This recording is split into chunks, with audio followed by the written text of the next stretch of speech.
వాళ్ళ గుండెలలో లేదా ఇవాళ?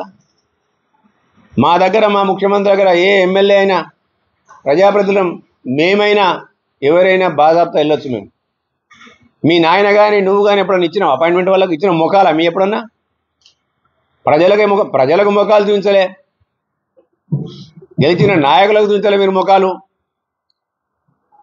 నడుమంత్రపు రాజకీయ స్థితితోని ఇలా అందలం ఎక్కిన మీరు ఆ రోజు దాన్ని అహంకారంగా మలుచుకున్నారు. ఇవాళ ఆ అహంకారానికి ఇవాళ ప్రజలు తగిన గుణపాఠం చెప్పిండ్రు. ఇవాళ ఆ గుణపాఠాల నుంచి పాఠాలు నేర్చుకోవాలి తప్ప ఇంకా ప్రజలను ఏ విధంగా చెప్తున్నాయంటే ప్రజలకు వాళ్ళ గురించి తెలియకనట మోసపోయినట ప్రజలు. నీకంటే ఆంధ్ర ప్రజలు గొప్పలాడు వాడు మాట్లాడతాడు అంటే తినేదేమో మగుని సొమ్ము, పాడేదేమో ఇంకోటి పాట. తెలంగాణ ప్రజలతో తెలంగాణ ప్రజల ఓట్లతో అధికారంలోకి వచ్చినవి ఇవాళ. తెలంగాణ ప్రజల సొమ్ము దోసుకున్నవి ఇవాళ. నీవు ఎక్కలేను ఇవాళ కోట్లకు పడగలెత్తినవు, 1000 కోట్లకు పడగలెత్తినవి ఇవాళ. 2009 సంవత్సరంలో నీ అప్పుడప్పుడు చూస్తుంది తెలియదు నీ బతికెంతనో. ఇవాళ నీ బతికేందో తెలియదు అందరికీ. ఇలా వీళ్ళు కూడా మాట్లాడారు అయింది. ఇలా ఈ ప్రాంతంలో చూసినట్టయితే ఏ విధంగా దోచుకున్నారో స్థానిక నాయకులు చేస్తారు. ఇలా రేపల్లుండి బండారం బయటపడి తొక్కుకొట్టి ఇలా ఇన్కమ్ ట్యాక్సులు కట్టిన వాళ్ళు కూడా గవర్నమెంట్ భూములు అసైన్మెంట్ ల్యాండ్ చేసుకున్నారు. అలీబాబా 40 దొంగలు ముందర పెట్టుకొని ఇలా నువ్వు ముఠా నాయకును ఇక్కడ ఈ ప్రాంతాన్ని పాలించినవి. ఇలా ఒకళ్ళు భార్య పేరు మీద భార్య నౌకరు చేస్తుంటుంది, భార్య పేరు మీద భూమి అసైన్మెంట్ అవుతుంది. ఒక్కొక్క ఇంట్లో 4-5కి 15 ఎకరాలు, 18 ఎకరాలు, 20 ఎకరాలు. వీటన్నింటినీ వదిలిపెడతామా? వీటన్నింటినీ ప్రజల సొమ్మది. అరువులైన బడుగు బలహీన వర్గాలకు రావాల్సిన ఆస్తి అది. అలా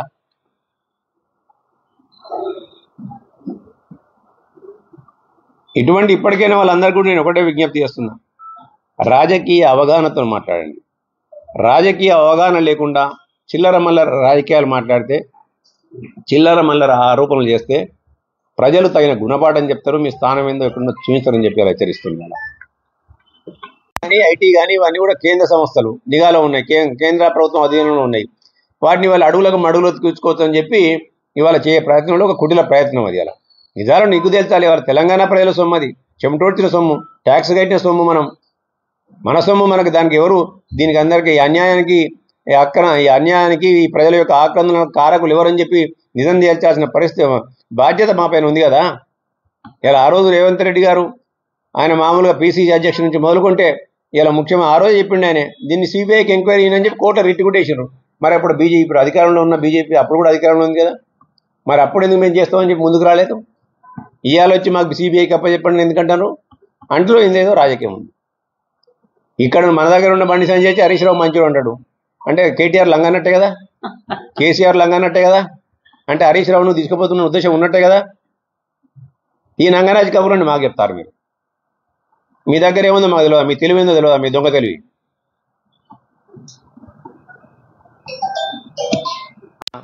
మాట నిలబెట్టుకోవడానికి కాంగ్రెస్ పార్టీ ప్రయత్నం చేస్తుంది.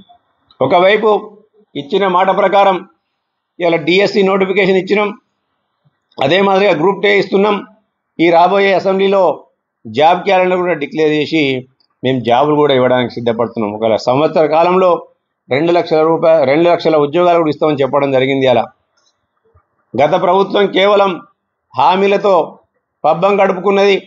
ఇవన్నీ మేము చేస్తుంటే చూసి ఓర్వలేక మా పీఠాలు ఎక్కడ కదిలిపోతాయో, ప్రజల్లో మా ఉనికి లేకుండా పోతుందో అని చెప్పి పిచ్చిలేసి ఇవాళ ఒకవైపు అయ్యా కొడుకు అల్లుడు మాట్లాడుతుంటే ఇక్కడ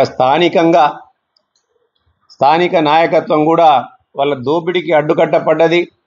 ఈ ప్రభుత్వంలో మా దోపిడీ చేసుకునే ఆస్కారం లేదు. ఈ ప్రభుత్వం ప్రజాపాలన వైపు సాగుతుంది. ప్రజల యొక్క అవసరాలనే ప్రామాణికంగా చేసుకొని ప్రతి నిర్ణయాన్ని తీసుకుంటుందని చెప్పి తెలిసి పిచ్చిలేసి పిచ్చివాగుడు అవుతుంది. ఇలా రైతు రుణమాఫీకి ఏదో మేము రూమ్లో 4 గోడల మధ్యలో కూర్చొని మేము ఇవి నియమ నిబంధనలు పెట్టలే. మేము ఎక్కడికి వెళ్ళినా మా మంత్రి తుమ్మల నాగేశ్వరరావు గారు, వ్యవసాయ శాఖ మంత్రి తుమ్మల నాగేశ్వరరావు గారు, ఆర్థిక శాఖ మంత్రి బట్టి విక్రమార్క గారు, రెవెన్యూ మంత్రి శ్రీనివాసరెడ్డి గారు, ఏ జిల్లాకి వెళ్తే ఆ జిల్లా మంత్రులందరూ కూడా కూర్చొని ప్రజల దగ్గర నుంచి అభిప్రాయ సేకరణ చేసిన తర్వాత ఈ నియమ నిబంధనలను కూడా మేము పాటించడం జరిగింది. ఇవాళ కూడా వచ్చి చెప్తారు తలా తోక లేకుండా ఫ్యామిలీ రేషన్ కార్డు ఎందుకు, రేషన్ కార్డు లేదా, మేము చెప్తేనే చేసిండ్రు మీరు. ఇవన్నీ ఇలా ఏదో సామెత ఉన్నాయి చెప్తే బాగుండదు, కానీ నేను ఇక తెలంగాణలో సామెతలు ఉన్నాయి, అవన్నీ కూడా మీరే అన్వయించుకొని రాస్తే మంచిది. అలా నా నోటి నుంచి చెప్తే మళ్ళా అదో పెద్ద పంచాయతీ అవుతుంది ఇవాళ.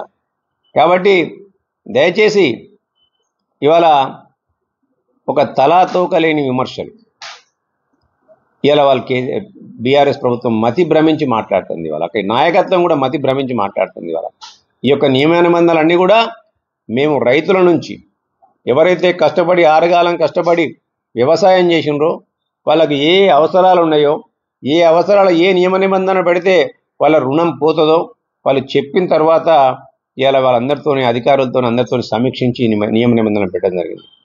మొన్నటికి మొన్న మీరు చూసినారు కరీంనగర్లో కూడా మేము రైతు భరోసాకు నియమ నిబంధనలు ఏముండాలి, ఇవాళ రోడ్లకి అన్నా అట్లనే భూములు ఆల్రెడీ మునిగిపోయి గవర్నమెంట్ అక్వైర్ చేసుకునే ప్రాజెక్టులల్లో వాటికి అన్నా చెట్టుకి అన్నా గుట్టలకి అన్నా వద్దా అని చెప్పి మేమందరం కూడా మా మంత్రులందరూ కూడా వచ్చి సమీక్ష రుణమాఫీ చేయలే.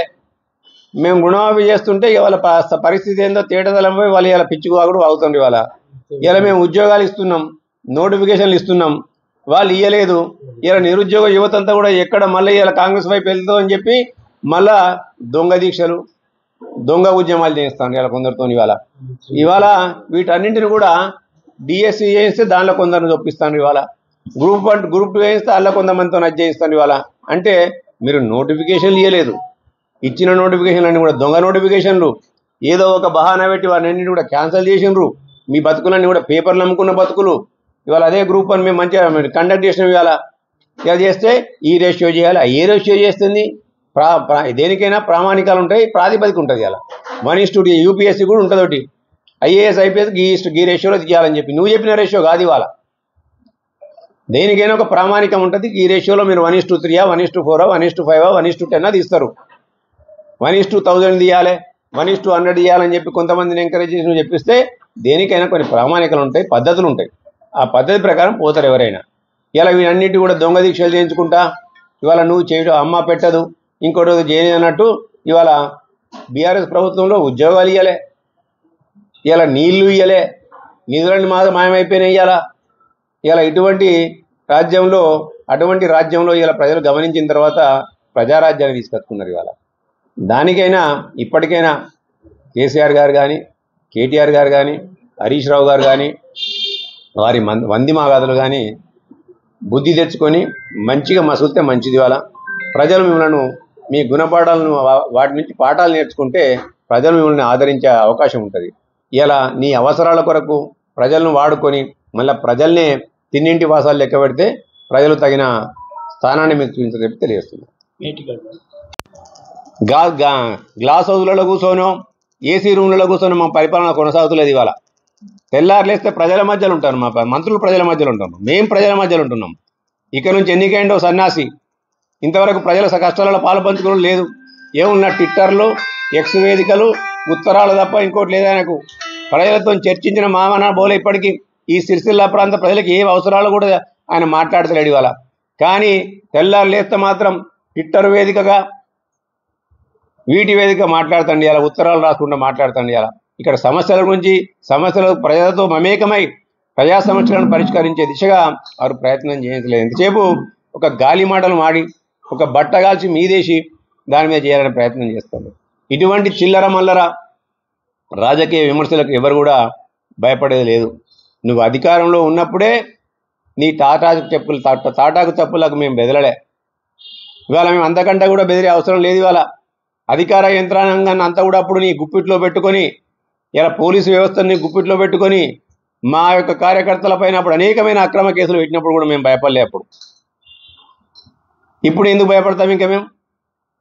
ఇంకా మేము చేస్తుంది కూడా బాజాబ్తా పని. మేము ప్రజలకు అనుకూలమైన పనులు చేస్తున్నాం. ఇవాళ మేము కాంగ్రెస్ పార్టీ అంటేనే ప్రజలకు అండదండగా ఉండే పార్టీ. వాళ్ళ ఏ ఒక్క సామాజిక వర్గాన్ని కూడా వదిలిపెట్టకుండా వారందరికీ కూడా సమన్యాయం చేయాలన్న ఉద్దేశం కొద్దీ ప్రజాపాలన కొనసాగిస్తూ ముందుకు పోతున్న తరుణంలో కొంతమంది రాజకీయ అవగాహన లేనోళ్ళు, సామాజిక అవగాహన లేనోళ్ళు ఇలా చిల్లర మల్లర మాటలు రాజకీయ లబ్ధి కోసం మాట్లాడుతున్నారు. వాళ్ళని అందరినీ కూడా ప్రజలు ఆల్రెడీ చీత్కరించుకున్నారు, చీకొట్టినరు. వాళ్ళ స్థానం మీద వాళ్ళకి చూపించారు. ఇవాళ చూపించినాక కూడా ఇప్పటికి ఇంకా బుద్ధి తీసుకోకుండా రాజీనామాకు సిద్ధపడాలి. వాళ్ళ మా బావయ్య కూడా హరీష్ రావు సిద్దిపేటలో చేస్తే నేను రాజీనామా చేస్తా అన్నాడు. మళ్ళీ ఇవాళ ఏం మాట్లాడుతాడు? 6 గ్యారెంటీలు కూడా రైతు రుణమాఫీ, నువ్వు 2 లక్షల రూపాయల రుణమాఫీ ఆగస్టు 15 లోపల చేస్తే నేను రాజీనామాకు సిద్ధమన్నాడు. ఇవాళ ఏం మాట్లాడుతాడు? 6 గ్యారెంటీలు కూడా చేయనట. అసలు ఆయన నోరా మోరా ఇంకేంది? హైదరాబాద్ మున్సిపాలిటీ సెప్టిక్ డ్రైనేజ్ ట్యాంకా? ఒక్క మాట మీద నిలబడే మనస్తత్వం కాదా మీది? తెలంగాణ గడ్డ మీద పుట్టిన బిడ్డలైనా నాకు అనుమానం వస్తుంది. ఇలా వీళ్ళందరూ కూడా ఇవాళ ఇంకోడు మాట్లాడతాడు, పోయి ఆయన చేస్తే సంసారం అట, ఇంకోళ్ళు చేస్తే వ్యభిచారం అట.